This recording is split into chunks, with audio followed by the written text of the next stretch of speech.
금단의 역사 시즌 1 EP 12 임진왜란의 진실. 선조는 정말 무능했을까? 오프닝. 1592년 4월 30일 밤 한양이 불타고 있었다. 왕이 도망가고 있었다. 백성들이 궁궐에 불을 질렀다. 비겁자, 백성을 버렸다. 역사는 그를 무능한 왕이라 기록했다. 하지만 정말 그랬을까? 본 오프닝. 1592년 4월 30일 밤 11시 선조는 도망가고 있었다. 41세 조선의 왕, 제위 25년의 군주, 1천만 백성의 아버지. 그가 지금 말 위에서 뒤를 돌아보고 있었다. 한양이 불타고 있었다. 자신의 궁궐이, 자신의 도성이, 200년 조선의 심장이. 백성들이 직접 불을 질렀다. 왕이 도망간다고, 우리를 버린다고. 선조는 고개를 돌렸다. 볼 수가 없었다. 과인이 무엇을 잘못했나? 말발굽 소리가 어둠을 갈랐다. 쿵쿵쿵. 100여 필의 말이 한양을 벗어나고 있었다. 선조는 자신의 손을 봤다. 떨리고 있었다. 왕의 손이, 나라를 다스려야 할 손이 이렇게 무력하게 떨리고 있었다. 뒤에서 광해군이 따라오고 있었다. 17세 어린 세자. 그의 얼굴도 겁에 질려 있었다. 저 아이에게 무엇을 물려주는가?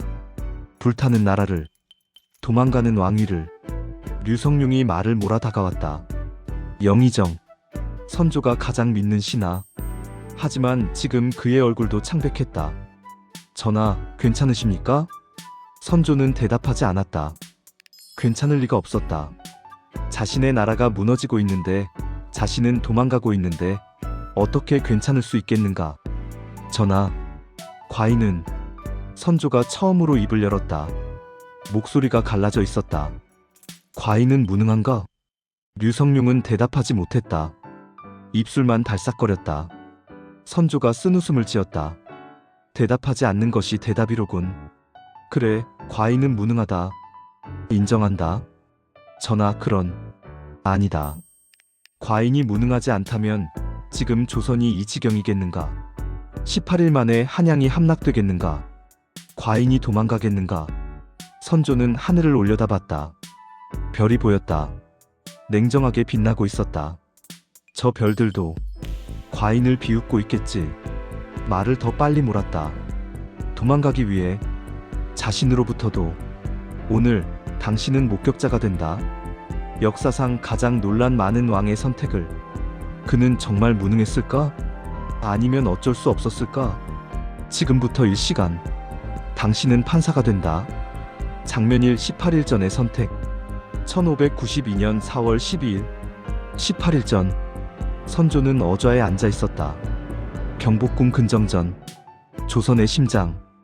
햇살이 창문으로 들어와 용상을 비추고 있었다. 평화로운 아침이었다. 200년간 평화로웠던 조선의 전형적인 아침.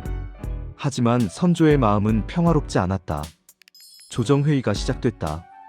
대신들이 들어왔다. 영의정 류성룡, 좌의정 윤두수, 우의정 정유길, 그리고 수십 명의 관료들. 전하, 일본 통신사가 돌아왔습니다. 예조 판서가 아래였다. 선조는 고개를 들었다. 심장이 두근거렸다. 1년 전 일본에 보낸 사신들. 그들이 드디어 돌아왔다. 들어오게 하라. 두 사람이 들어왔다. 황윤길, 63세, 통신사 정사. 얼굴이 심각했다. 김성일, 54세, 통신사 부사. 표정은 담담했다. 둘의 분위기가 달랐다. 선조는 그것을 즉시 느꼈다. 무언가 의견이 다른 모양이로군. 황윤길, 보고하라. 황윤길이 앞으로 나왔다. 엎드려 절했다. 그리고 일어나 똑바로 선조를 봤다. 전하. 그의 목소리가 떨렸다.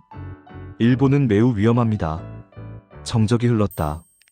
계속하라. 도요토미 히데요시가 전국을 통일했습니다. 100년 전국 시대가 끝났습니다. 그 과정에서 수십만의 전투병사들이 생겼습니다. 모두 실전 경험이 풍부합니다. 황윤길은 침을 삼켰다. 그리고 조총이라는 무기를 보유하고 있습니다. 화승총입니다. 우리 활보다 사정거리가 짧지만 위력은 몇 배입니다. 갑옷도 뚫습니다. 선조의 얼굴이 굳어졌다. 얼마나 많이 가지고 있는가? 수만정으로 추정됩니다. 수만정? 선조는 놀랐다. 조선의 총통은 수백 정도 있었다. 수만정? 그리고 황윤길이 목소리를 낮췄다. 히데요시가 소신에게 말했습니다. 조선은 명나라로 가는 길을 열어달라. 거부하면 조선부터 밟고 지나가겠다고. 조정이 술렁거렸다. 선조는 손잡이를 꽉 쥐었다. 그것은 전쟁 선포나 다름없구나. 그렇습니다, 전하. 소신의 판단으로는 일본이 반드시 침공할 것입니다. 1년 내로. 김성일이 앞으로 나섰다. 전하, 황 대감께서 과장하십니다. 뭐라고? 황윤길이 돌아봤다. 얼굴이 붉어졌다. 김성일은 침착하게 말을 이었다. 소신도 같은 곳을 다녀왔습니다.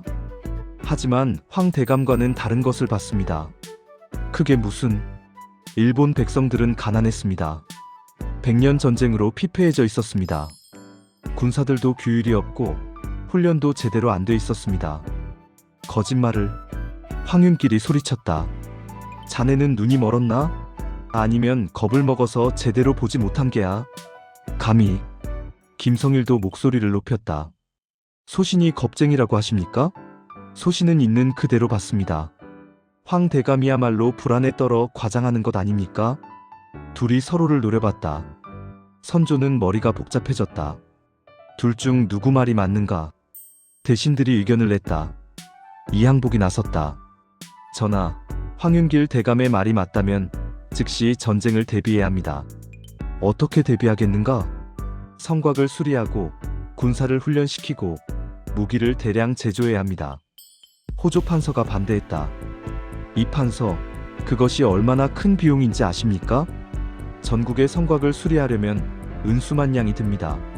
국고가 바닥날 것입니다. 하지만 전쟁이 나면 전쟁이 정말 날까요? 병조 판서가 끼어들었다. 일본이 바다를 건너 대군을 보낸다? 200년간 그런 적이 없었습니다. 왜구들이 가끔 해안을 약탈하는 것과는 차원이 다릅니다. 하지만 황윤길 대감의 보고가 김성일 대감은 위협이 없다고 했지 않습니까?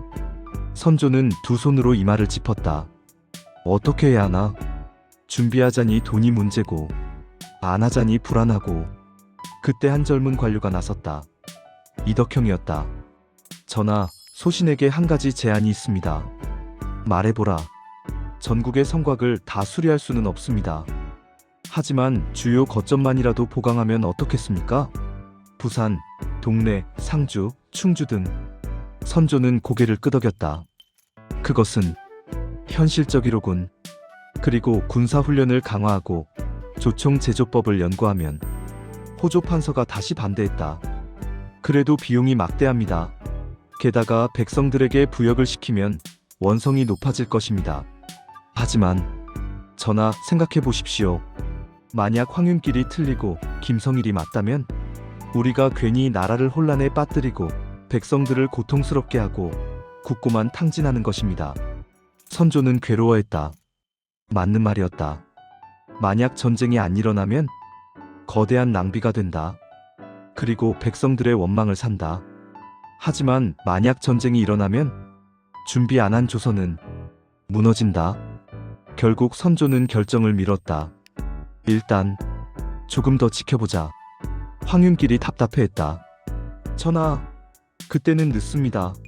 지금 준비해야 합니다. 하지만 김성일은 위협이 없다고 하지 않았는가?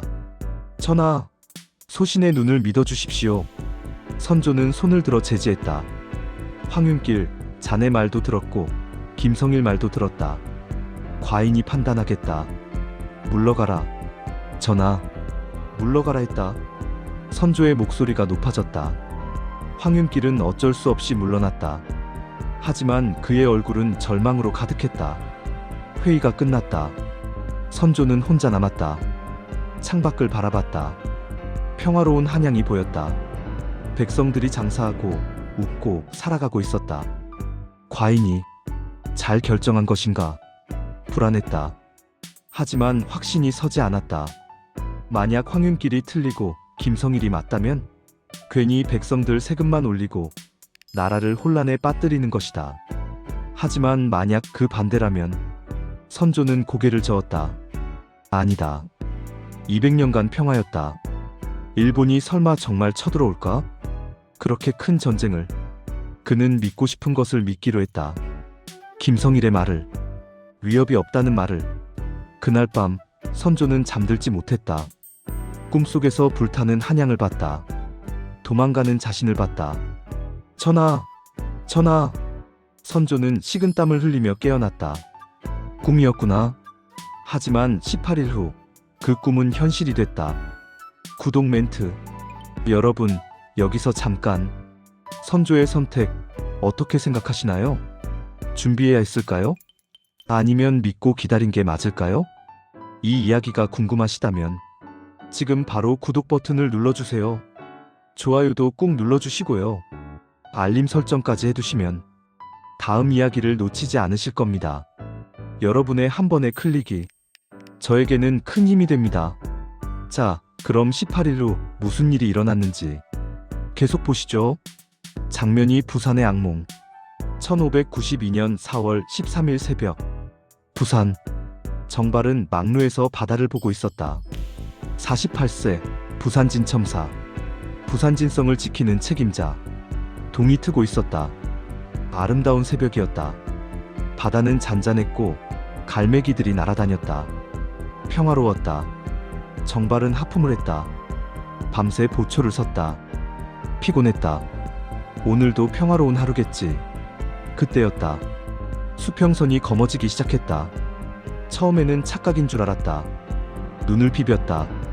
하지만 아니었다. 수평선이 정말로 검어지고 있었다. 정발은 눈을 가늘게 떴다. 저것은 배였다. 아니, 배 한두 척이 아니었다. 10척, 20척, 50척.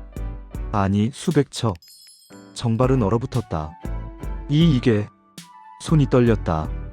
망원경을 들었다. 배들이 점점 가까워졌다. 외선이었다. 700척. 수평선을 가득 메운 외선. 검은 물결처럼 밀려오고 있었다. 정발은 입이 바짝 말랐다. 이건 전쟁이 아니야. 그가 중얼거렸다. 학살이지. 종을 쳤다. 땡땡땡땡땡땡.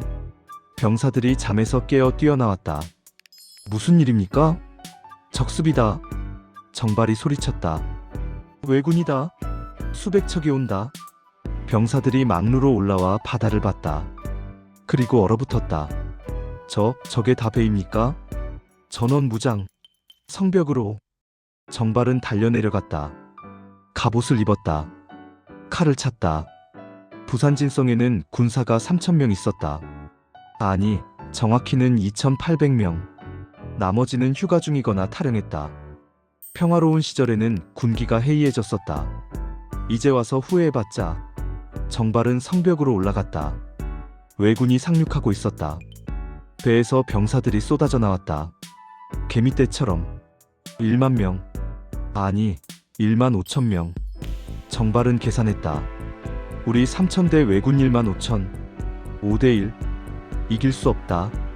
하지만 도망갈 수는 없었다. 조총수. 전방에 배치. 궁수. 성벽에. 병사들이 위치에 섰다. 조선군에도 조총이 있었다. 하지만 겨우 50정. 왜군은 수천정. 왜군이 다가왔다. 선봉은 고니시 유키나가의 일군. 고니시가 말에서 내렸다. 칼을 빼들었다. 조선군은 약하다고 들었다. 빨리 끝내자. 공격. 함성이 울렸다. 아사사삿. 왜군이 달려왔다. 조선군이 활을 쐈다. 휙휙휙. 화살이 날아갔다. 왜군 몇십 명이 쓰러졌다. 하지만 탕, 탕, 탕탕탕탕탕. 조총 소리. 천둥 같은 소리가 울렸다. 조선 병사들이 쓰러지기 시작했다. 이게 뭐야? 성벽 위에 병사가 총에 맞아 떨어졌다.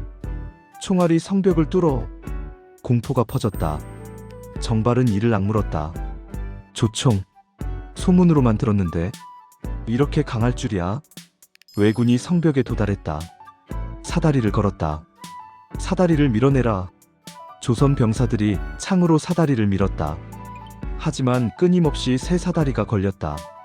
왜군이 올라오기 시작했다. 첫 번째 병사가 성벽 위로 올라왔다. 조선 병사가 칼로 베었다. 왜군이 떨어졌다. 하지만 두 번째, 세 번째, 10번째 끊임없이 올라왔다. 1시간 후 성벽 일부가 무너졌다. 정발은 직접 칼을 들고 싸웠다. 물러서지 마라. 여기가 마지막 방어선이다. 왜군과 백병전이 벌어졌다. 칼과 칼이 부딪혔다. 피가 튀었다. 정발은 왜군 셋을 베었다. 하지만 그의 어깨에도 칼이 박혔다. 피가 흘렀다. 주의를 받다. 조선 병사들이 하나둘 쓰러지고 있었다. 안 되겠다. 이대로는 전멸이다. 정발은 결단을 내렸다. 부녀자와 아이들을 후문으로 대피시켜라. 장군님, 빨리. 병사들이 성 안의 백성들을 후문으로 안내했다. 정발은 남은 병사 500명과 함께 동문을 지켰다. 여기서 최대한 시간을 벌어야 한다. 왜군이 밀려왔다. 정발은 마지막 힘을 다해 싸웠다. 2시간 후 정발은 포위됐다. 온몸이 피투성이었다. 칼상이 15군데, 화살이 3대, 주위에는 시체들, 조선 병사들, 그리고 왜군들. 정발은 최소한 50명은 죽였다. 왜군 장수가 다가왔다. 일본어로 말했다. 통역관이 번역했다. 항복하라. 살려주겠다. 정발은 웃었다. 피 묻은 얼굴로. 조선 군인은 항복하지 않는다. 칼을 들어 올렸다. 하지만 힘이 없었다. 칼이 떨어졌다. 왜군 장수가 고개를 저었다. 창을 던지라는 신호를 했다. 3개의 창이 날아왔다. 정발의 가슴을, 배를, 목을 뚫었다. 그는 무릎 꿇고 쓰러졌다. 마지막 생각은 미안하다. 백성들을 지키지 못해서. 얼굴이 땅에 닿았다. 48세 장군의 마지막이었다. 같은 날 오후 동래성 송상현 부사가 성벽에 서 있었다. 60세 조선의 문신. 평생을 청렴하게 살았다. 부산진성이 함락됐다는 소식을 들었다.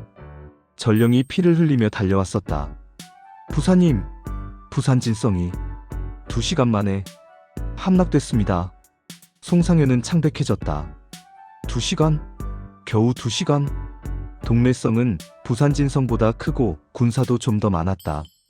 하지만 그래봤자 4,000명. 왜군은 이미 1만 명이 넘었다. 우리도 오래 버티지 못할 것이다. 왜군이 왔다. 성 밖에 진을 쳤다. 고니시 유키나가가 사신을 보냈다. 조선의 장수에게 말한다. 항복하면 살려주겠다.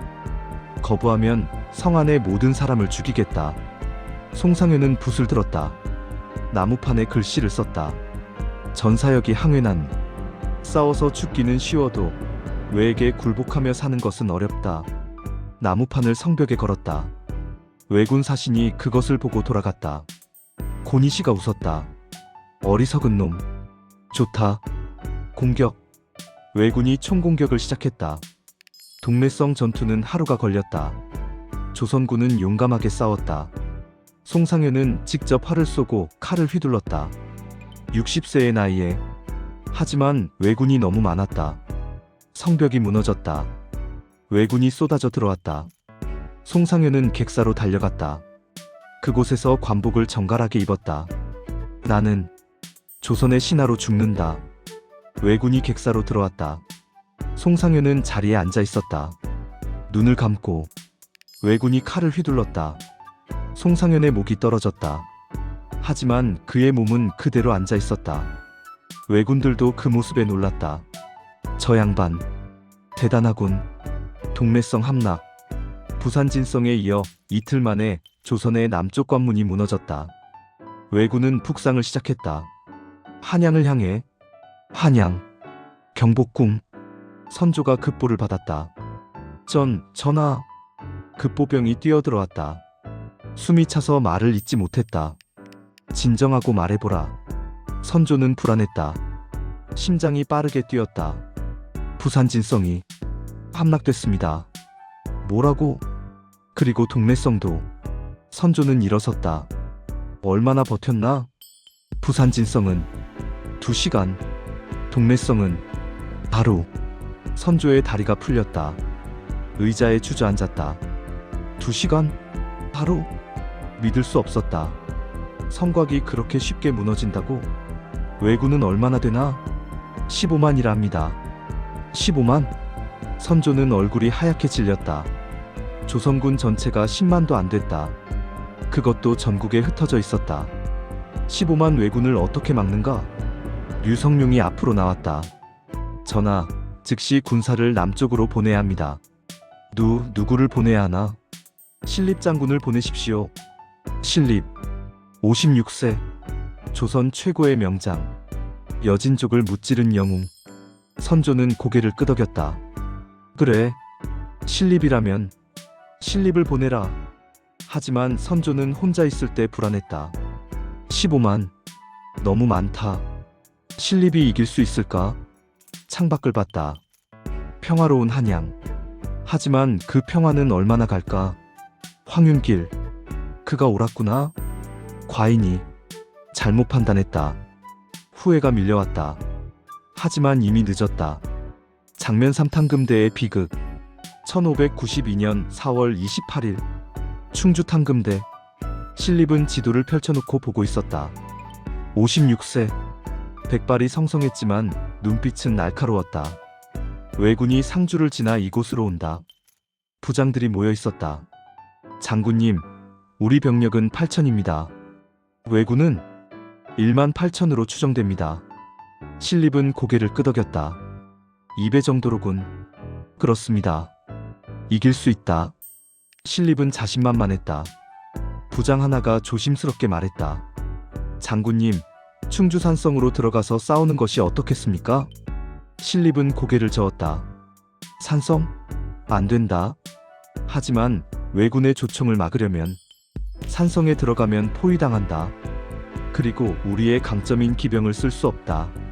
하지만 신립은 지도의 한 곳을 가리켰다. 탕금대. 여기 평지에서 싸운다. 부장들이 놀랐다. 평지에서요? 그렇다. 우리 기병이 평지에서 돌격하면 왜군은 막을 수 없다. 하지만 왜군의 조총이. 조총? 신립이 웃었다. 조총은 장전하는 데 시간이 걸린다. 우리 기병이 빠르게 돌격하면 쏠 시간도 없다. 부장들은 불안했다. 하지만 신립의 결정에 반대할 수 없었다. 그는 조선 최고의 명장이었으니까. 신립은 확신했다. 조선 기병은 천하무적이다. 내가 여진족을 무찔렀듯이 왜군도 무찌를 것이다. 그는 자신의 경험을 믿었다. 30년간 북방을 지켰다. 여진족과 수십 번 싸워 모두 이겼다. 왜군이 여진족보다 강하겠는가? 하지만 신립은 몰랐다. 여진족과 왜군은 달랐다. 여진족은 기병이었다. 활을 쏘며 싸웠다. 하지만 왜군은 조총 보병이었다. 완전히 다른 적이었다. 그리고 조총은 신립이 생각한 것보다 훨씬 강했다. 4월 28일 아침 탕금대. 신립의 군대 8천이 평지에 진을 쳤다. 기병 5천, 보병 3천. 기병이 주력이었다. 신립은 말에 올라 병사들을 돌아봤다. 장병들, 오늘 우리는 왜군을 무찌른다. 와! 병사들이 환호했다. 우리 조선 기병은 천하무적이다. 왜군 따위는 한 번에 쓸어버린다. 와!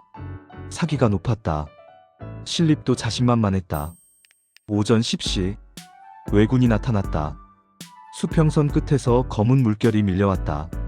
1만 8천. 신립은 망원경으로 봤다. 왜군이 대열을 갖추고 있었다. 앞줄은 창병, 그 뒤에 조총수. 신립은 코웃음 쳤다. 저런 대형으로 우리 기병을 막겠다고? 우습군. 전군, 돌격 준비. 기병 5천이 말에 올랐다. 왜군과의 거리가 좁혀졌다. 500m, 400m, 300m. 신립이 칼을 들어 올렸다. 돌격. 와. 기병이 달렸다. 쿵쿵쿵쿵. 5,000필의 말발굽이 대지를 흔들었다. 먼지가 피어올랐다. 왜군과의 거리 200m, 100m. 신립은 미소 지었다. 이제 끝이다. 그때 왜군 조총수들이 일제히 총을 들었다. 일열 2,000명. 발사. 탕. 탕탕탕탕탕탕탕탕. 천둥 같은 소리. 앞줄에 조선 기병이 무너졌다. 말이 쓰러졌다. 사람도 쓰러졌다. 장군님. 아비규환. 신립은 믿을 수 없었다. 이럴 수가. 100m 거리에서 말을 쓰러뜨린다고? 조총이 이렇게 강하다고? 왜군 조총수 2열이 앞으로 나왔다. 1열은 뒤로 물러나 장전. 2열 발사. 탕탕탕탕탕.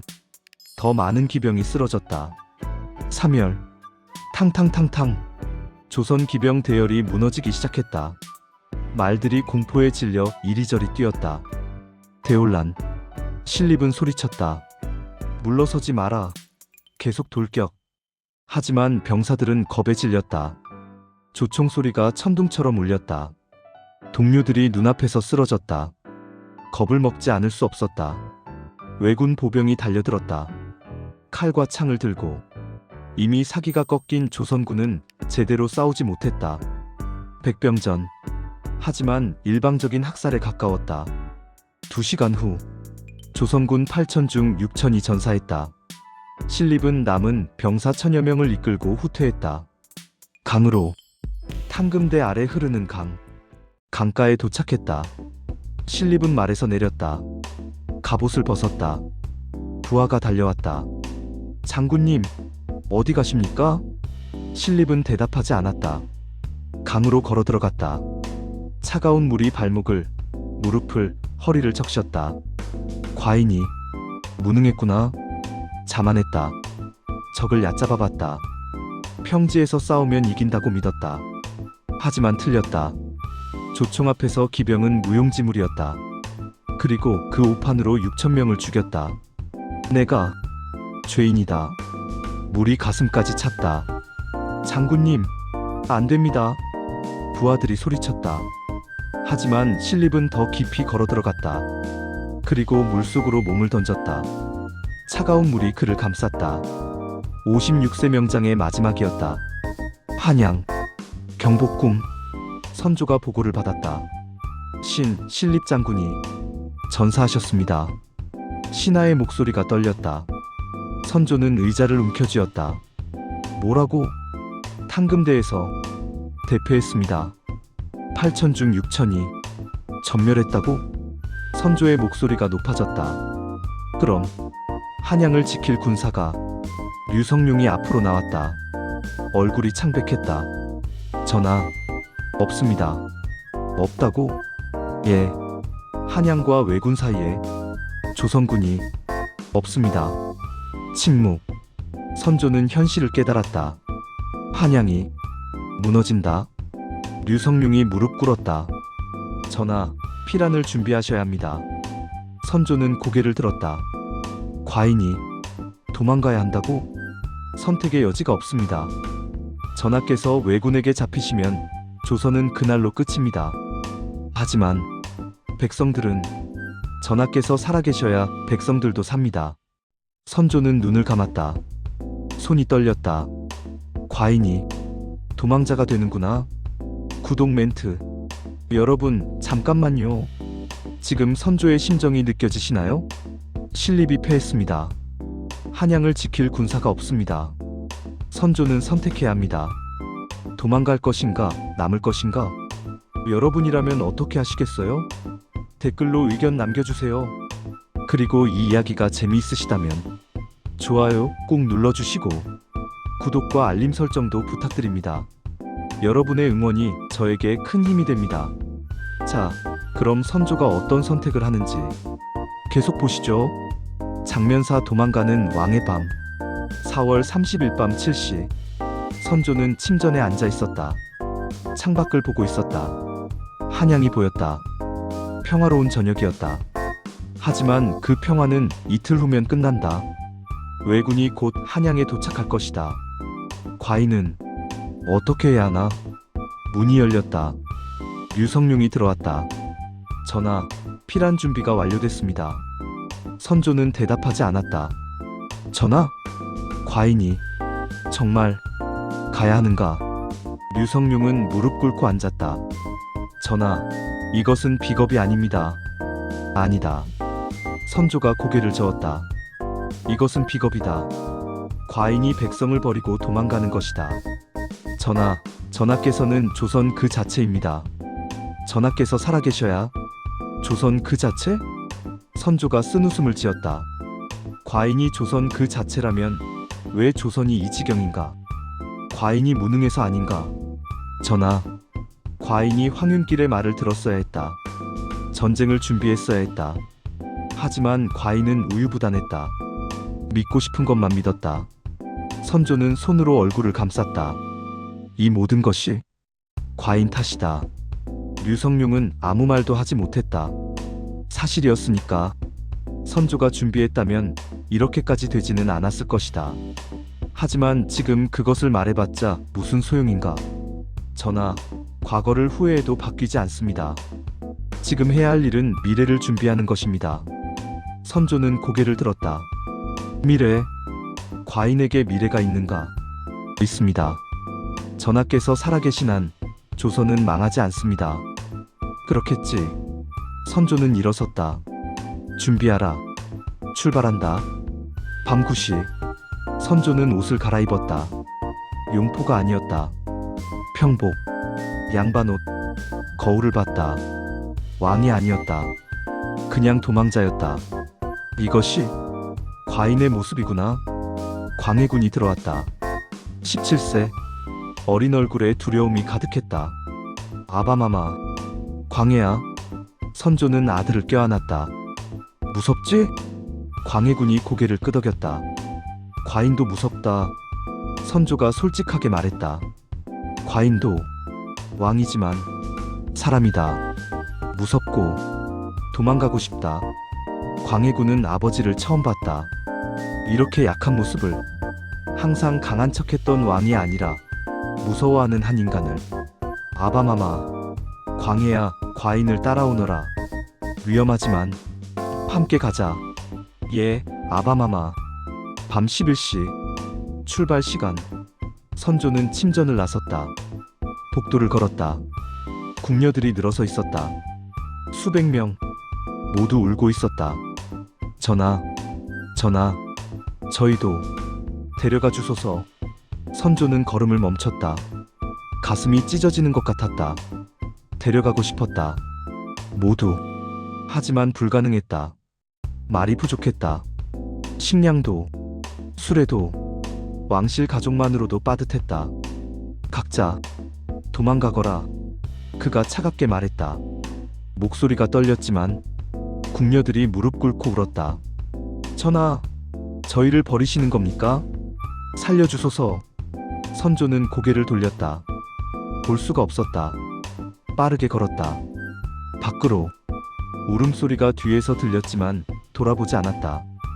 궁을 나섰다. 말들이 대기하고 있었다. 선조는 말에 올랐다. 광해군도 대신들도 호위 무사 100명. 그게 전부였다. 출발. 류성룡이 명령했다. 일행이 움직였다. 한양거리. 밤이었지만 백성들이 나와 있었다. 소문을 들었다. 왕이 도망간다고. 저기다. 누군가 소리쳤다. 왕이다. 백성들이 몰려왔다. 왕새끼. 돌이 날아왔다. 선조의 말 옆에 떨어졌다. 말이 놀라 울었다. 이 개새끼. 백성은 버리고 혼자 도망가. 침이 날아왔다. 선조의 얼굴에 묻었다. 비겁자. 쥐새끼. 선조는 고개를 숙였다. 부끄러웠다. 왕인데. 백성들에게 침을 맞고 있었다. 돌을 맞고 있었다. 류성룡이 말을 몰아 선조 옆으로 왔다. 전하, 신경 쓰지 마소서. 그들은 겁에 질려서. 겁에 질려서? 선조가 말을 멈췄다. 류성룡을 봤다. 그들이 겁먹은 것은 과인이 도망가서다. 과인이 지켜줄 줄 알았는데 과인이 도망가니까 겁먹은 것이다. 전하, 그들이 옳다. 과인은 비겁자다. 선조는 다시 말을 몰았다. 앞쪽에서 불빛이 보였다. 크고 붉은 불빛. 저 적건 신하 하나가 손가락으로 가리켰다. 경복궁이었다. 불타고 있었다. 거대한 화염이 밤하늘을 붉게 물들이고 있었다. 선조는 말을 멈췄다. 경복궁을 바라봤다. 누가 불을 질렀나? 목소리가 떨렸다. 백성들입니다, 전하. 백성들이? 예. 왕께서 도망가신다고. 분노해서 궁궐의 불을. 선조는 말을 잃었다. 경복궁. 태조 이성계가 세운 궁궐. 세종대왕이 훈민정음을 만든 곳. 200년 조선의 상징. 그곳이 지금 백성들 손에 불타고 있었다. 눈물이 흘렀다. 선조는 울었다. 말 위에서 왕이 41세 중년 남자가 자신의 궁궐이 불타는 것을 보며 울었다. 과인의 백성들이 과인을 미워하는구나. 그가 중얼거렸다. 과인이 왕인데 백성들이 과인을. 더 이상 말을 잇지 못했다. 류성룡이 다가왔다. 전하, 가셔야 합니다. 왜군이 곧 옵니다. 선조는 눈물을 닦았다. 고개를 끄덕였다. 가자. 말을 몰았다. 불타는 궁궐을 등지고 북쪽으로 도망가기 위해 새벽 2시 한양 외곽. 한양을 벗어났다. 선조는 말에서 내렸다. 다리에 힘이 없었다. 주저앉았다. 땅에. 전하. 신하들이 달려왔다. 선조는 손으로 얼굴을 감쌌다. 울고 있었다. 과인이 무엇을 잘못했나? 그가 울먹였다. 과인은 왕이 되고 싶었다. 좋은 왕이 되고 싶었다. 전하. 하지만 과인은 아무것도 할 수 없었다. 주먹으로 땅을 쳤다. 과인은 무능하다. 과인이 무능해서 조선이 망하고 있다. 류성룡은 옆에 앉았다. 전하, 전하의 잘못만은 아닙니다. 아니다. 선조가 소리쳤다. 과인의 잘못이다. 과인이 전쟁 준비를 안 했다. 과인이 신하들 말만 듣고 결정을 못했다. 과인이 황윤길의 경고를 무시했다. 그가 하늘을 올려다봤다. 별들이 냉정하게 빛나고 있었다. 과인이 무능해서 이렇게 됐다. 한참을 울다가 선조는 일어섰다. 눈물을 닦았다. 가자. 목소리가 갈라졌다. 개성으로, 평양으로. 말에 다시 올랐다. 과인이 살아야 조선이 산다고 했지. 일행이 움직였다. 북쪽으로 도망가기 위해. 선조는 말 위에서 뒤를 돌아봤다. 한양이 멀어지고 있었다. 불빛이 점점 작아졌다. 과인은 언제 돌아올 수 있을까? 아니, 돌아올 수나 있을까? 앞을 봤다. 어둠뿐이었다. 미래가 보이지 않았다. 장면호 버려진 한양. 5월 1일 아침. 한양. 해가 떴다. 백성들은 거리로 나왔다. 그리고 깨달았다. 궁궐이 텅 비어 있다는 것을. 왕이 없다는 것을. 대신도 군사도 관리도 없다는 것을. 왕께서 정말 도망가셨다. 한 노인이 중얼거렸다. 우리를 버리고.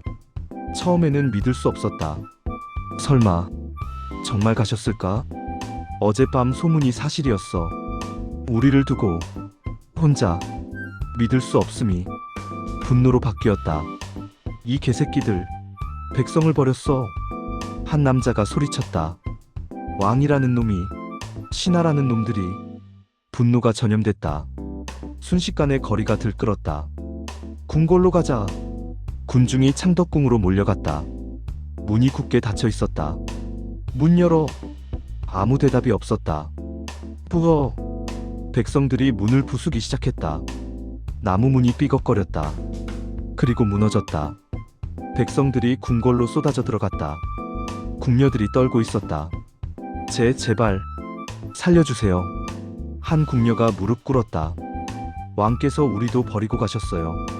우리도 피해자예요. 한 백성이 그녀를 봤다. 그리고 고개를 돌렸다. 가라. 우리가 원하는 건 사람이 아니야. 궁녀들이 달아났다. 백성들은 궁궐을 뒤졌다. 보물을 찾았다. 금, 은, 비단. 한 남자가 비단을 들었다. 이걸로 장사해서 먹고 살아야지. 이제 왕도 없는데 누가 뭐래? 약탈이 시작됐다. 하지만 일부는 분노를 표출했다. 불태워. 한 젊은이가 횃불을 던졌다. 창덕궁에 불이 붙었다. 왕이 우릴 버렸으니 왕의 집도 태워버리자. 더 많은 횃불이 날아갔다. 불이 번졌다. 전각이 타올랐다. 경복궁도 불탔다. 어제 밤부터 시작된 불이 아직도 타고 있었다. 200년 역사의 궁궐. 태조가 세우고 세종이 한글을 만들고 성종이 나라를 다스렸던 곳. 그곳이 지금 백성들의 손에 재가 되고 있었다. 장례원, 노비 문서 보관소. 노비들이 쳐들어왔다. 문을 부쉈다. 안에는 수십만 명의 노비 문서가 있었다. 저것들이다. 노비들이 달려들었다. 문서를 꺼냈다. 이게 나를 노비로 만든 증서. 한 노비가 떨리는 손으로 자기 문서를 봤다. 거기에 적혀 있었다.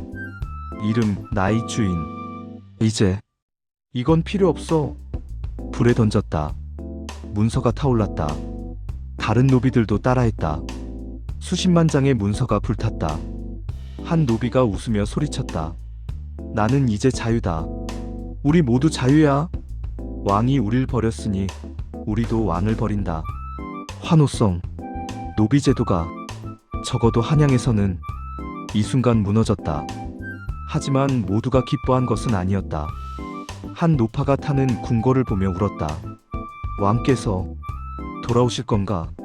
젊은이가 말했다. 돌아올 리가요. 도망갔는데.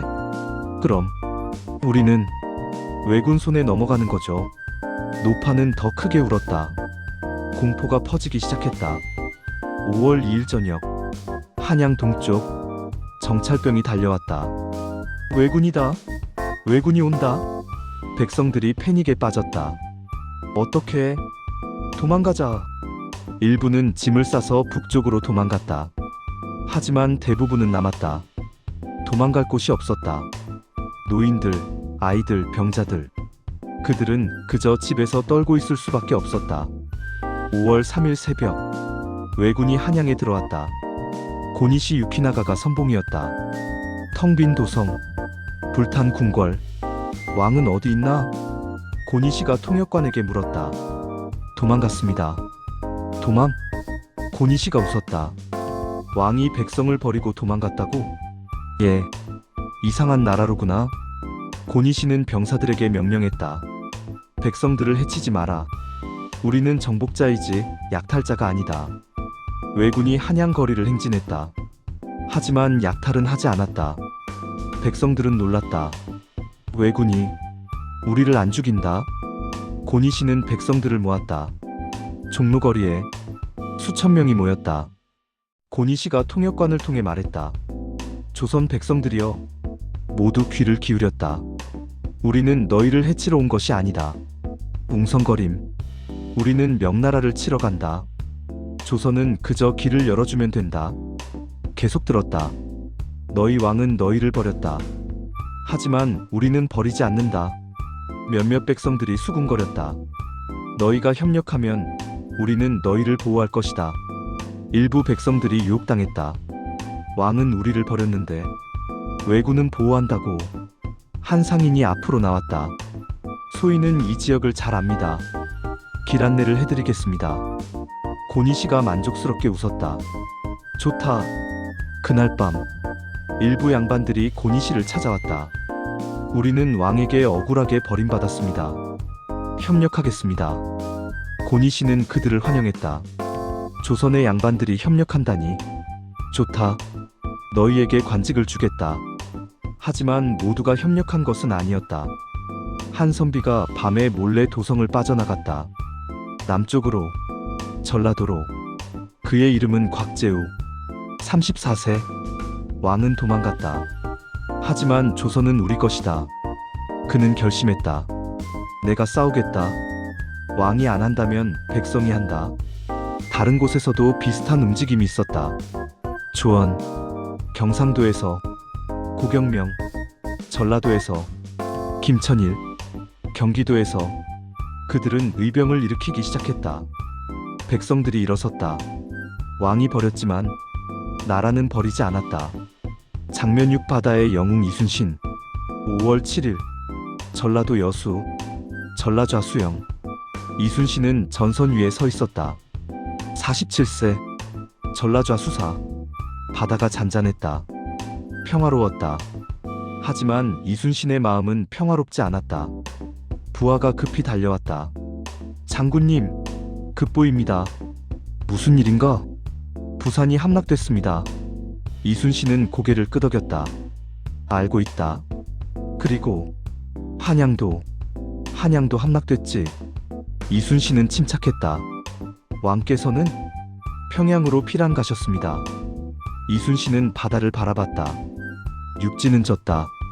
하지만 그의 눈이 빛났다. 바다는 다르다.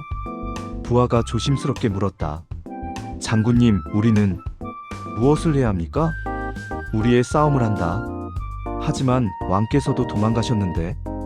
이순신이 부하를 똑바로 봤다. 왕이 도망갔다고 나라가 망한 것이 아니다. 예, 백성이 살아있고 우리가 살아있으면 조선은 망하지 않는다. 부하는 감동했다. 장군님, 준비하라. 우리는 출전한다. 예. 이순신은 장수들을 모았다. 왜군의 수군이 부산에서 출발해 동해를 따라 북상하고 있다. 지도를 펼쳤다. 우리가 서해로 올라가는 것을 막아야 한다. 하지만 장군님, 우리 전선은 24척입니다. 외선은 수백 척이라 하는데. 이순신은 웃었다. 숫자가 문제가 아니다. 장수들이 의아해했다. 우리 전선은 외선보다 크고 튼튼하다. 화포도 강하다. 그리고 이순신은 창밖을 가리켰다. 우리에게는 거북선이 있다. 거북선. 이순신이 개발한 철갑전함. 세계 최초의 철갑선. 겉은 철판으로 덮여있고 안에서 화포를 쏠 수 있고 용머리에서도 화포가 나갔다. 혁명적인 배였다. 장군님, 하지만 거북선은 겨우 한 척인데. 한 척이면 충분하다. 이순신은 자신감이 있었다. 왜군은 우리 바다를 모른다. 우리는 안다. 그것만으로도 우리가 유리하다. 5월 7일 옥포 앞바다. 이순신의 함대가 도착했다. 24척. 정찰병이 보고했다. 장군님, 외선 30척이 옥포에 정박해 있습니다. 무엇을 하고 있나? 약탈한 물자를 싣고 있습니다. 방심하고 있습니다. 이순신은 기회를 봤다. 좋다. 공격한다. 조선 수군 24척이 조용히 다가갔다. 왜군은 몰랐다. 해안에서 물자를 나르느라 정신없었다. 이순신은 거리를 재었다. 200m, 100m. 하객진. 24척이 하계 날개처럼 펼쳐졌다. 외선을 포위했다. 왜군이 뒤늦게 알아챘다. 적습이다. 하지만 늦었다. 발포. 이순신이 명령했다. 쾅쾅쾅쾅. 화포가 불을 뿜었다. 외선이 명중당했다. 나무가 부서졌다. 돛대가 쓰러졌다. 왜군이 패닉에 빠졌다. 배로, 빨리 배로. 하지만 혼란 속에서 제대로 대응하지 못했다. 30분 격전. 외선 26척 격침. 조선 전선 피해? 단 한 척도 피해 없었다. 이순신은 첫 승리를 거뒀다. 부하들이 환호했다. 장군님, 이겼습니다. 장군님 만세. 하지만 이순신은 침착했다. 이것은 시작일 뿐이다. 그는 알고 있었다. 더 큰 싸움이 남았다는 것을. 5월 29일 사천해전. 이순신은 거북선을 실전에 투입했다. 거북선 전진. 거북선이 외선을 향해 돌진했다. 왜군이 조총을 쐈다. 탕탕탕탕. 하지만 철판에 막혀 튕겨나갔다. 뭐야? 총알이 안 먹혀. 왜군이 당황했다. 거북선이 외선에 접근했다. 용머리에서 화포가 발사됐다. 쾅! 외선이 박살났다. 거북선은 계속 돌진했다. 외선을 들이받았다. 철갑으로 덮인 거북선은 끄떡없었다. 하지만 외선은 부서졌다. 사천해전. 외선 13척 격침. 거북선의 위력이 입증됐다. 7월 8일. 한산도 대첩. 이순신의 최고 걸작. 외장 와키자카가 73척을 이끌고 왔다. 조선 수군은 56척. 숫자로는 불리했다. 하지만 이순신에게는 계획이 있었다. 5척만 앞으로 보내라. 왜군을 유인한다. 예, 장군님. 5척이 나갔다. 외선을 보자마자 도망갔다. 와키자카가 웃었다. 조선 수군이 도망간다. 겁쟁이들. 추격하십시오. 쫓아라. 73척이 추격했다. 5척은 계속 도망갔다. 좁은 해협을 빠져나와 넓은 바다로. 와키자카는 의심하지 않았다. 조선군은 약하다. 이대로 섬멸한다. 넓은 바다에 도착했다. 그때 갑자기 조선 수군 본대 56척이 나타났다. 사방에서. 와키자카가 깨달았다. 함정이다. 56척이 하객진을 펼쳤다. 학의 날개처럼. 외선 73척을 포위했다. 완벽한 포위. 이순신이 명령했다. 일제 사격. 쾅쾅쾅쾅쾅쾅. 56척에서 동시에 화포가 발사됐다. 외선이 격침되기 시작했다. 와키자카는 필사적으로 싸웠다. 하지만 포위당한 상태에서 할 수 있는 게 없었다. 조선 수군의 화포는 강했다. 외선은 약했다. 일방적인 학살이었다. 4시간 격전. 외선 59척 격침. 와키자카는 겨우 12척만 이끌고 도망갔다. 조선 전선 피해 거의 없었다. 한산도 대첩. 임진왜란 3대 대첩 중 하나. 조선 수군의 최고 승리. 평양. 선조가 보고를 받았다. 전하, 이순신 장군이 한산도에서 대승을 거뒀습니다. 선조는 처음으로 환하게 웃었다. 정말인가? 외선 59척을 격침시켰습니다. 오, 이순신. 선조는 기뻐 날뛰었다. 과인에게도 희망이 있구나. 이순신을 삼도 수군 통제사로 임명하십시오. 그렇게 하라. 모든 수군을 이순신이 지휘하게 하라. 하지만 혼자 있을 때 선조의 표정이 변했다. 창밖을 보며 중얼거렸다. 이순신, 과인보다 유능하구나. 질투였다. 백성들이 과인보다 이순신을 더 따르겠지. 불안이었다. 위험하다. 너무 강해지면 위험해. 선조는 알지 못했다. 그 질투가 5년 후 얼마나 큰 재앙을 부를지. 구독 멘트. 여러분, 잠깐만요. 육지에서는 졌지만 바다에서는 이겼습니다. 이순신 장군의 활약 대단하죠? 하지만 선조는 이순신을 질투했습니다. 이것이 나중에 어떤 비극을 부를까요? 궁금하시다면 지금 바로 구독 버튼 눌러주세요. 좋아요도 꾹, 알림 설정도 꼭, 댓글로 여러분 생각도 들려주세요. 선조의 질투 이해되시나요? 아니면 잘못됐다고 생각하시나요? 자, 그럼 5년 후 무슨 일이 일어나는지 계속 보시죠. 장면칠 질투의 대가. 1597년. 5년 후. 전쟁은 계속되고 있었다. 명나라 지원군이 와서 평양을 탈환했다. 하지만 한양은 여전히 왜군과 명군이 점령, 교착 상태였다. 평양. 선조의 처소. 선조는 52세가 되었다. 5년간의 전쟁으로 늙어 보였다. 머리카락은 반쯤 휘었고 얼굴에는 주름이 깊었다. 회의 중이었다. 전하, 일본 장수가 정보를 흘렸습니다. 신하가 보고했다. 무슨 정보인가? 외장 고니씨가 부산 앞바다로 나온다고 합니다. 그때 습격하면 잡을 수 있습니다. 선조의 눈이 빛났다. 정말인가? 예, 전하. 이번 기회에 고니씨를 잡으면 전쟁이 끝날 수도 있습니다. 선조는 흥분했다. 5년간의 전쟁, 5년간의 피란 생활, 이제 끝낼 수 있다고? 이순신에게 명령하라. 즉시 출격하라. 예, 전하. 전라도 이순신의 본영. 명령서가 도착했다. 이순신은 명령서를 읽었다. 그리고 고개를 저었다. 이것은 함정이다. 부하가 놀랐다. 함정이라고요?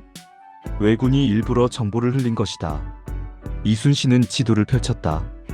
부산 앞바다는 왜군의 본거지다. 우리를 유인해서 포위하려는 계략이다. 하지만 왕명입니다. 이순신은 단호했다. 왕명이어도 출격하지 않는다. 장군님, 군사를 위험에 빠뜨릴 수 없다. 이것은 명백한 함정이다.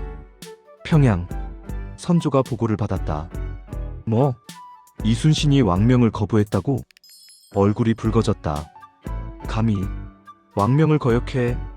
류성룡이 급히 나섰다. 전하, 이순신은 군사적 판단으로. 닥쳐. 선조가 소리쳤다.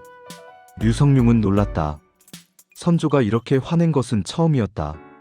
왕명을 거역하는 것은 역적이다. 전하, 진정하소서. 과인이 진정해? 신하가 왕명을 거부하는데? 선조는 떨고 있었다. 분노로, 그리고 질투로. 선조는 혼자 중얼거렸다. 이순신, 5년간 연전연승했지. 백성들이 그를 영웅이라 부르지. 과인보다 더 존경하지. 신하가 왕보다 유명하다. 그의 눈이 차가워졌다. 위험하다. 이순신이 너무 강하다. 언젠가 과인을 넘볼 수도. 선조는 결정을 내렸다. 이순신을 파직한다. 신하들이 경악했다. 전하, 이순신은 조선 수군의 기둥입니다. 과인의 명령이다. 전하, 제거하소서. 그리고 한양으로 압송해서 조사하겠다. 전하. 선조는 귀를 막았다. 더 이상 말하지 마라. 결정했다. 이순신 파직. 소식이 전해지자 조선 수군은 충격에 빠졌다. 장군님이 파직되셨다고? 왜요? 왕명 거부라고. 하지만 장군님은 옳았는데. 이순신은 침착했다. 왕명이니 따라야지. 장군님, 걱정 마라. 과인은 충신이다. 억울함이 밝혀질 것이다. 하지만 밝혀지지 않았다.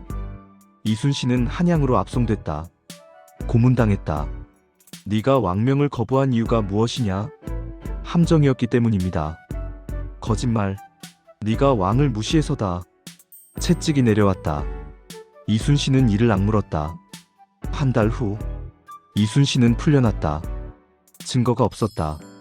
하지만 파직은 유지됐다. 후임은 원균이었다. 원균, 이순신의 전임자. 질투심 많고 무능한 장수. 그는 항상 이순신을 질투해왔다. 드디어 내가 통제사가 됐다. 그는 기뻐 날뛰었다. 이제 내가 이순신보다 더 큰 전과를 올리겠어. 7월 15일 칠천량. 조정에서 또 명령이 내려왔다. 출격하라. 원균은 망설였다. 정탐꾼이 보고했다. 외선이 500척 이상입니다. 500척? 원균은 겁이 났다. 우리는 160척. 왜군은 500척. 3배 이상 차이. 하지만 거절할 수 없었다. 이순신처럼 왕명을 거부하면 자기도 파직되고 고문당한다. 출격한다. 원균은 떨리는 목소리로 명령했다. 조선 수군 160척 출격. 부하 장수들이 불안해했다. 통제사님, 정말 괜찮겠습니까? 닥쳐. 출격한다. 원균은 자신감이 없었다. 하지만 허세를 부렸다. 칠천량 앞바다. 왜군이 기다리고 있었다. 500척 이상. 함정이었다. 원균이 깨달았을 때는 이미 늦었다. 퇴각. 하지만 포위됐다. 학살이 시작됐다. 외선이 사방에서 조선 전선을 공격했다. 조총이 쏘아졌다. 화포가 발사됐다. 조선 전선이 하나둘 침몰했다. 원균은 패닉에 빠졌다. 도망가. 빨리. 하지만 어디로? 사방이 외선이었다. 한 외선이 원균의 배에 접근했다. 왜군이 뛰어올랐다. 백병전. 원균은 칼을 휘둘렀다. 하지만 왜군이 더 많았다. 창이 원균의 가슴을 뚫었다. 으, 원균은 쓰러졌다. 바다로 떨어졌다. 하루 만에 조선 수군 160척 중 148척 격침, 12척만 살아남았다. 원균 전사, 5년간 이순신이 이룬 성과가 하루 만에 무너졌다. 평양, 선조가 보고를 받았다. 수군이 전멸했습니다. 선조는 얼어붙었다. 뭐라고? 원균도 전사했습니다. 선조는 주저앉았다. 손이 떨렸다. 과인이 무엇을 한 거지? 류성룡이 말했다. 전하, 이순신을 다시 임명하셔야 합니다. 선조는 고개를 들었다. 눈에 눈물이 고여 있었다. 이순신을 다시? 예, 전하. 이순신만이 수군을 다시 일으킬 수 있습니다. 선조는 고개를 끄덕였다. 그렇게 봐라. 목소리가 떨렸다. 혼자 있을 때 선조는 울었다. 과인이 질투해서 이순신을 파직했다. 그리고 수군이 전멸했다. 모두 과인 탓이다. 하지만 후회해도 소용없었다. 이미 148척이 침몰했다. 수천 명이 죽었다. 장면팔 명량의 기적. 1597년 8월 이순신은 다시 통제사가 됐다. 하지만 상황은 절망적이었다. 남은 전선 12척 부하들이 모였다. 모두 절망에 빠져 있었다. 장군님, 12척으로 어떻게 싸웁니까? 한 부하가 울었다. 우리는 끝났습니다. 이순신은 침착했다. 12척이면 충분하다. 예. 부하들이 놀라서 그를 봤다. 장군님, 정신 차리십시오. 외선은 수백 척입니다. 알고 있다. 그런데 어떻게? 이순신이 부하들을 똑바로 봤다. 우리에게 12척이 있다는 것은 아직 싸울 수 있다는 뜻이다. 이순신은 선조에게 장계를 올렸다. 신에게는 아직 12척의 전선이 있사옵니다. 그 유명한 문장. 선조가 그것을 읽고 눈물을 흘렸다. 이순신, 과인이 그를 파직시켰는데 그는 여전히 충성하는구나. 9월 16일 명량 해협. 외선 133척이 다가오고 있었다. 조선 전선 12척, 11배 차이. 부하들이 떨었다. 장군님, 진짜로 싸우십니까? 그렇다. 하지만 이순신이 말했다. 겁내지 마라. 도망가지 마라. 하지만 133척이 한 명이라도 도망가면 모두 죽는다. 이순신의 목소리가 단호했다. 하지만 함께 싸우면 산다. 이순신은 지형을 선택했다. 명량 해협, 좁은 해협, 물살이 빠른 곳. 외선들이 한 번에 한 척씩만 들어올 수 있다. 그가 설명했다. 우리가 해협 입구를 막으면 왜군은 숫자를 활용하지 못한다. 하지만 그래도 믿어라. 과인을 믿어라. 전투 시작. 이순신의 전선이 해협 입구에 섰다. 홀로 133척을 향해. 부하들은 믿을 수 없었다. 장군님이 혼자. 외선들이 다가왔다. 물결처럼. 이순신은 움직이지 않았다. 돛을 내리고 닻을 내리고 그 자리에 섰다. 외선이 해협으로 들어왔다. 첫 번째 배. 이순신이 명령했다. 발포. 쾅. 화포가 외선을 명중시켰다. 외선이 부서졌다. 해협을 막았다. 두 번째 외선이 왔다. 부서진 외선을 밀어내려 했다. 쾅. 또 격침. 세 번째. 네 번째. 이순신은 계속 격침시켰다. 왜군 지휘관이 분노했다. 일제히 돌격. 숫자로 밀어붙여라. 외선들이 몰려들었다. 하지만 해협이 좁았다. 한 번에 두세 척만 들어올 수 있었다. 이순신의 11척도 합류했다. 12척이 해협을 막았다. 마치 성벽처럼. 외선이 오면 격침시켰다. 4시간 격전. 이순신은 쉬지 않고 명령했다. 좌연 발포. 우연 준비. 전진. 후퇴. 물살이 바뀌었다. 밀물이 썰물로.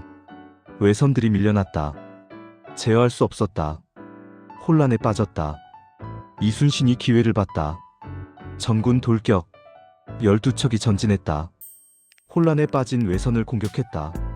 해가 질 때 외선 31척이 격침됐다. 나머지는 도망갔다. 조선 전선 피해 거의 없었다. 명량해전.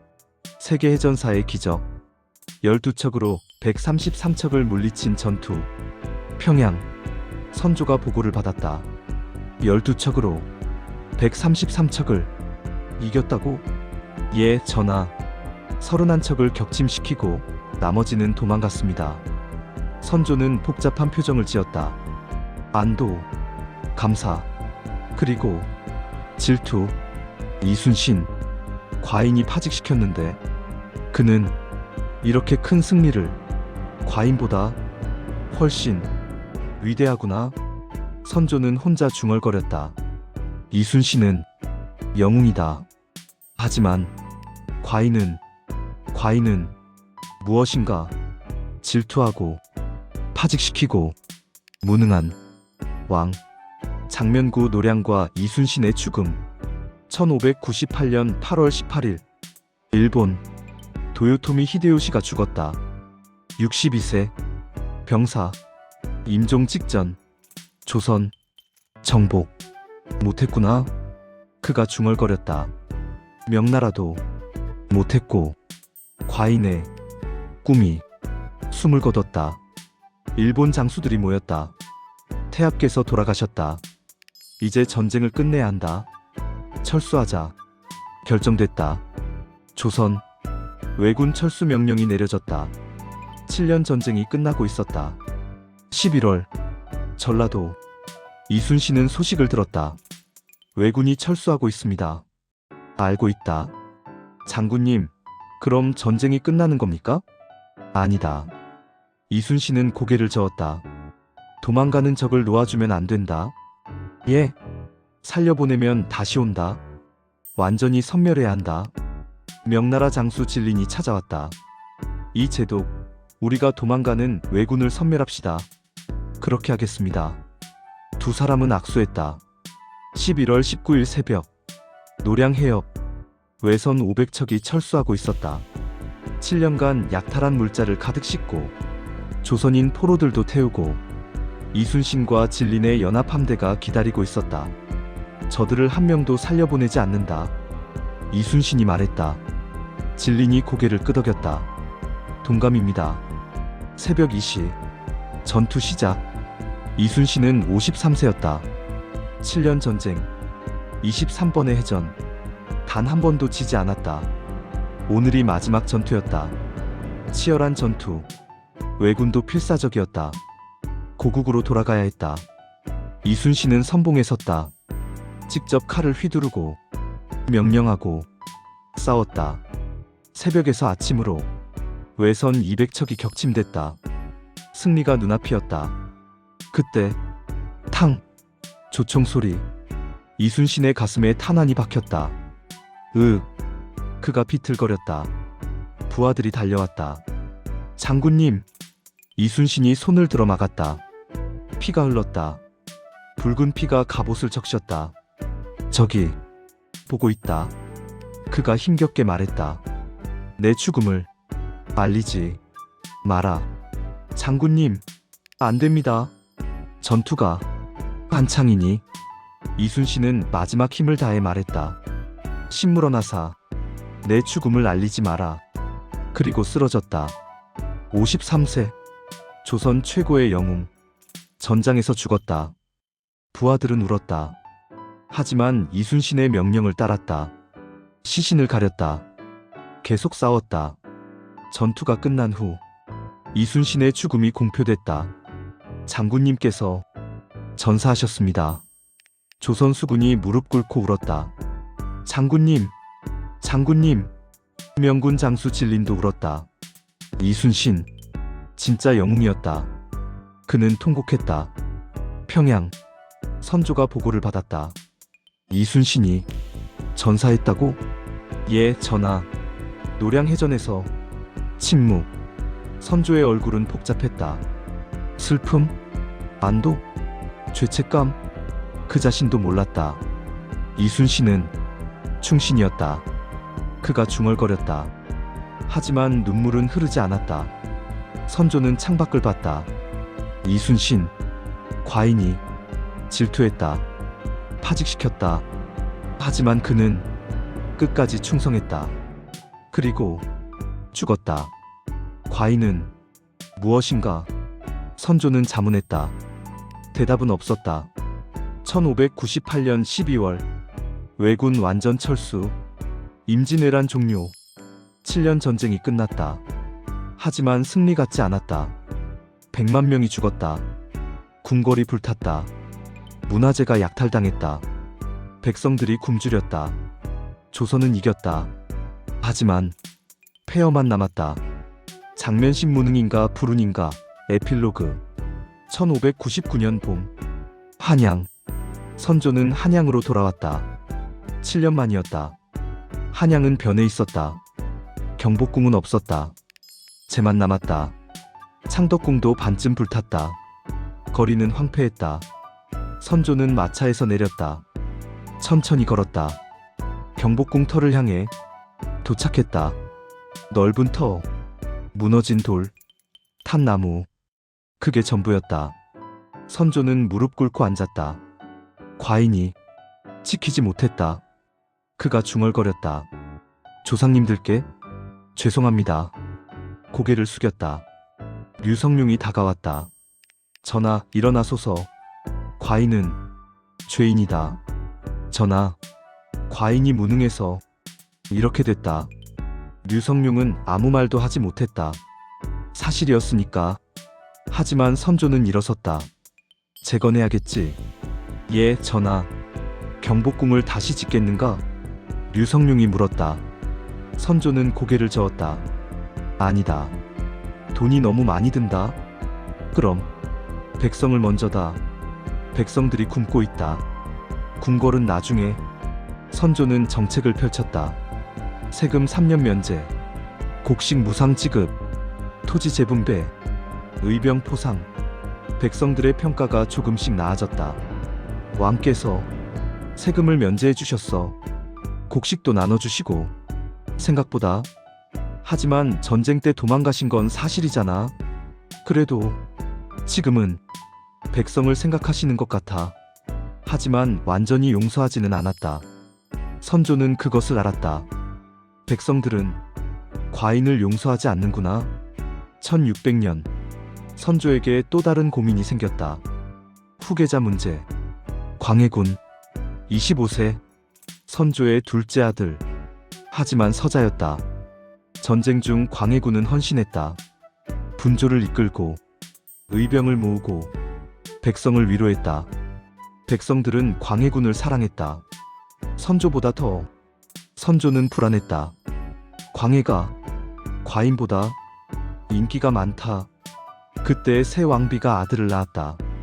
영창대군 적자였다. 선조는 고민했다.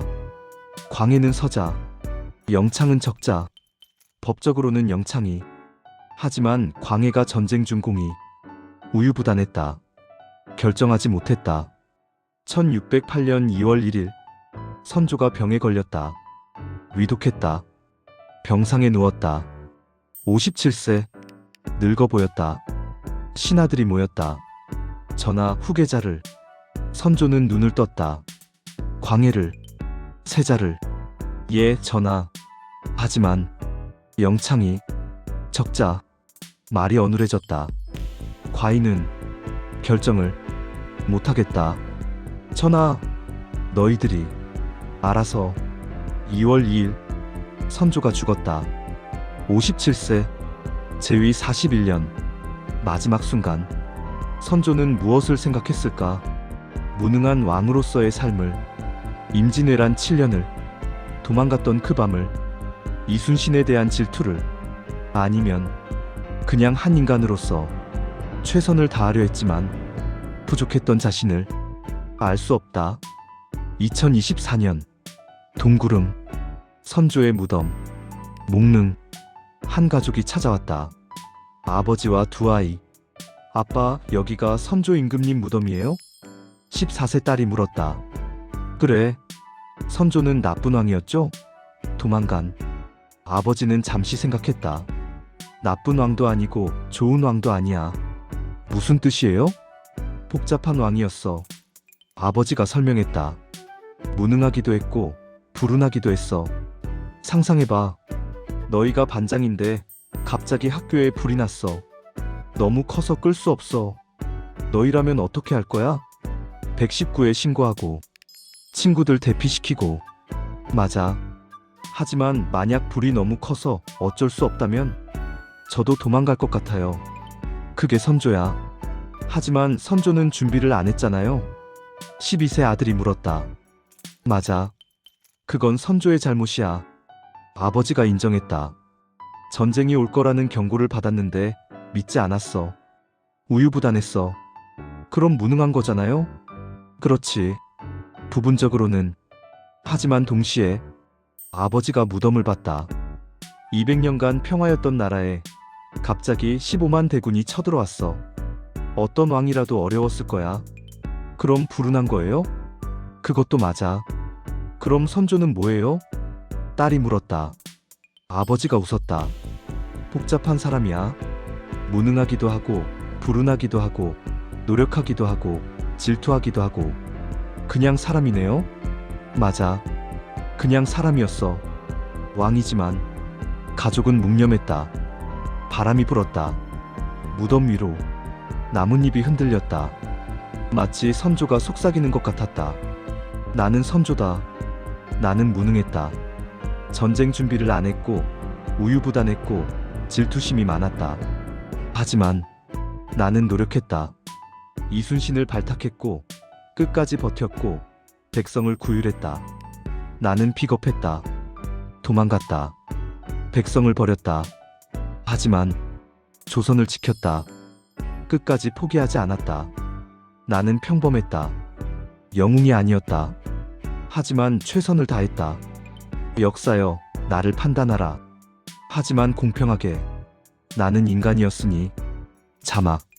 선조 2년 1552-1608 제위 41년 1567-1608 임진왜란 7년을 겪은 왕 역사상 가장 논란 많은 군주. 무능과 불운 사이. 당신의 판단은? 구독 멘트. 여러분, 1시간 넘는 긴 영상 끝까지 봐주셔서 정말 감사합니다. 선조는 무능했을까요? 불운했을까요? 댓글로 여러분의 생각을 들려주세요. 무능하다 또는 불운하다 또는 둘 다. 여러분의 판단이 궁금합니다. 이 영상이 도움이 되셨다면 좋아요 버튼 꾹, 구독 버튼도 꾹, 알림 설정까지 하시면 다음 역사 미스터리를 놓치지 않으실 겁니다. 다음 편 예고. 병자호란의 진실 -3전도 굴욕. 누구의 책임인가? 1636년 청나라가 쳐들어왔습니다. 인조는 남한산성에 갇혔습니다. 그리고 삼전도에서 무릎 꿇었습니다. 300구 고들의 조선 역사상 최대의 굴욕. 하지만 정말 인조만의 책임이었을까요? 다음 주 공개 기대해주세요. 여러분의 구독과 좋아요가 제가 계속 역사를 연구하고 영상을 만드는 힘이 됩니다. 감사합니다. 더 엔드.